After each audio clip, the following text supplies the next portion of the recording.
Salut et content de vous revoir dans ce tutoriel destiné au logiciel Inkscape. Dans cette partie, nous aurons à voir les formes, les outils pour les manipuler, nous aurons à explorer quelques options et faire plein de trucs. Sur ce, lançons-nous dans l'aventure. Ok, ici dans ce menu, vous cliquez et sélectionnez, vous cliquez, oui, et puis vous maintenez votre clic gauche et vous déplacez ça et vous voyez on a un rectangle. Si vous voulez, vous pouvez le réduire pour obtenir un carré et c'est bien. On refait encore la même chose. On refait encore une fois. Oui. Ici, dans la partie du bas, vous avez des couleurs qui vous sont proposées. Vous pouvez cliquer sur n'importe quelle couleur. Vous voyez, votre carré ou votre rectangle est en train de changer. Regardons par exemple celui-ci. Vous voyez, vous donnez la couleur que vous voulez.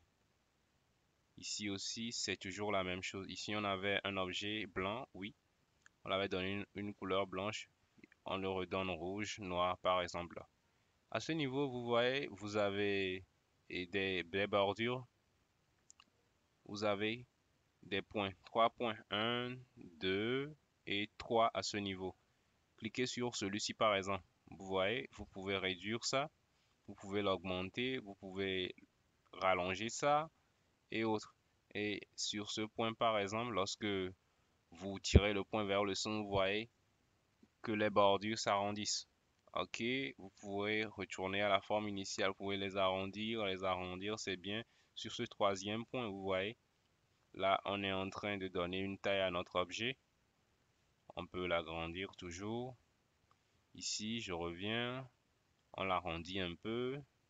Et vous voyez, on donne la couleur qu'on veut, le jaune, et plein d'autres trucs qu'on peut faire encore. Prenons par exemple une autre forme, ici, un rectangle. Ici, on dit ça sert à dessiner des rectangles, des arcs. Et à ce niveau, essayez de cliquer sur l'un des points. Vous voyez ce que l'on obtient. On obtient ici un demi-cercle. Ici, on fait plein de trucs encore. Vous pouvez laisser ça comme ça ou recouvrir à la version initiale. Vous pouvez appuyer ici pour voir ce que ça donne ou ici. Appuyons d'abord, sélectionnons l'objet et vous voyez, lorsque l'on clique sur l'un des points, c'est comme un miroir. C'est comme on retourne l'objet, on tourne la deuxième face, la première face et c'est bien. Ici, on va essayer d'agrandir cet objet. Je reviens ici pour qu'il soit plein. Ici, on peut essayer de lui donner une autre forme. Ici encore, vous voyez,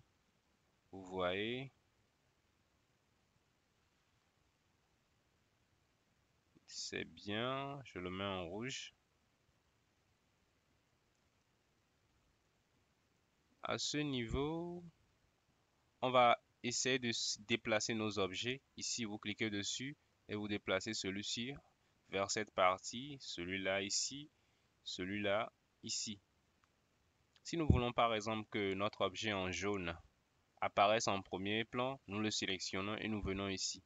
Vous voyez, c'est monter la sélection au premier plan. Vous cliquez dessus, vous voyez, il est au premier plan. Si nous voulons par exemple que celui-ci apparaisse au premier plan, nous refaisons la même chose. Nous pouvons vouloir que celui-ci soit au premier plan, mais nous allons le décaler d'un élément en arrière-plan. Ici, vous voyez, monter la sélection d'un cran, mais nous allons plutôt prendre descendre la sélection d'un cran. Et vous voyez, une fois, celui-ci est apparu, mais les autres, il est toujours par-dessus les autres. Descendre la sélection d'un cran, encore une deuxième fois, et puis c'est bon. À ce niveau, nous avons vu les formes ici, un cercle. Je vais le déplacer vers cette partie. Vous voyez, lorsque vous sélectionnez l'objet du premier clic, vous cliquez encore dessus. Vous avez la possibilité de faire une rotation sur l'objet, de le tourner dans les sens, tous les sens. OK. On va essayer cette option. Vous voyez, on est en train d'allonger notre objet sur un côté. Ici, on va encore le tourner comme on veut. Ici encore, on l'agrandit. Ici, on le tourne. Je reclique dessus et là, je peux encore le réduire. Je le déplace maintenant. C'est bien. Prenons par exemple un autre objet, une spirale par exemple. Lorsque vous cliquez sur spirale, vous allez maintenir votre clic gauche et puis vous allez vous éloigner un peu de la partie que vous avez cliqué. OK. À ce niveau, vous voyez, il y a un point de fin et ici le point de début où commence notre spirale. Nous pouvons cliquer sur ce point et essayer de continuer la spirale. Nous allons continuer notre spirale, nous allons continuer notre spirale, encore, encore et encore. Ou soit, avec ce point, vous pouvez commencer par défaire votre spirale depuis le début. OK, OK, OK, vous voyez,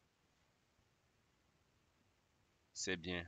Nous allons essayer à ce niveau de, de zoomer sur l'élément. Nous venons ici, nous allons dézoomer et vous voyez, tout réapparaît. On va l'agrandir un tout petit peu. C'est bien. Ici, je dézoome encore un peu. OK. Ici, je vais faire sortir une étoile ou des polygones si je le veux. Vous cliquez et puis vous voyez à ce niveau, par défaut, ce n'est pas comme ça.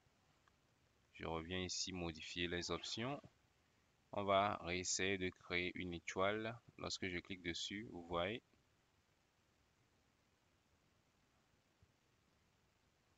Vous voyez. Lorsque je clique dessus, ça c'est un cercle. Façon qui est en train de se dessiner. Je reviens ici. Une étoile est créée. Et si je veux, je peux le transformer en une figure de plusieurs côtés. J'ajoute encore, j'ajoute des côtés, des côtés. Je peux mettre jusqu'à... Bon, on va tenter avec 100 côtés, voir. Vous voyez. OK.